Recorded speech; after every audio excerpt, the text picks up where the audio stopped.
கணவன் மனைவியின் வயது வித்தியாசம் ஒரு குடும்பத்தையே உருக்குலைத்ததா? எங்க தயிர் சாதம் சாப்பிட்டு நம்ம குழந்தைங்க இறந்துட்டாங்க, எனக்கும் வயிறு வலிக்குது, சீக்கிரம் வீட்டுக்கு வாங்க. மனைவியின் ஒற்றை போன் காலால் அதிர்ந்த கணவர்.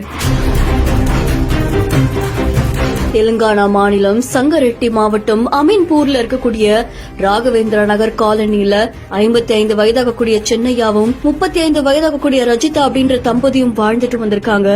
இவங்களுக்கு 3 குழந்தைகளாமா. சின்னஞ்சிறு குழந்தைகள் பள்ளிக்கூடத்துக்கு போய் படிச்சுட்டு வர நிலையில கடந்த 28ஆம் தேதி மனைவி அவங்களுடைய கணவருக்கு தொலைபேசியில் அழைச்சு தயிர் சாதம் சாப்பிட்டு 3 குழந்தைங்களும் இறந்துட்டாங்க, எனக்கும் வயிறு வலி ஏற்பட்டுடுச்சு, நீங்க உடனே வாங்க அப்படின்னு கதறி இருக்காங்க.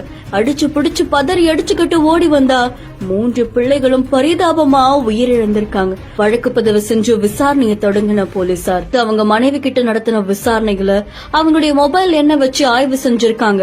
அதுல ரஜிதா வேற யார்கிட்டயோ ரொம்ப நேரம் பேசினது தெரிய வந்திருக்கு. கணவருக்கும் எனக்கும் 20 வயசு வித்தியாசம், அந்த விரக்தியில தான் நான் இப்படி பண்ண அப்படின்னு பேசினது பலரையும் அதிர்ச்சிக்குள்ளாக்கிருக்கு. அது மட்டும் இல்லாம ரஜிதா சில நாட்களுக்கு முன்னாடிதான் தன்னுடைய பள்ளி நண்பரான சிவகுமார் அப்படின்றவரை சந்திச்சிருக்காங்களாமா. மாணவர்கள் எல்லாம் ஒன்னா சந்திச்சு பேசின நிலையில சிவகுமார் ரஜிதாவும் நெருங்கி பழக ஆரம்பிச்சிருக்காங்க. இந்த நிலையில தான் சிவகுமார் கூட சேர்ந்து வாழறதுக்கு தன்னுடைய 3 பிள்ளைகளையும் ரஜிதா கொலை செய்ததா அவங்க வாக்குமூலம் கொடுத்ததா தெரிவிக்கப்பட்டிருக்கு.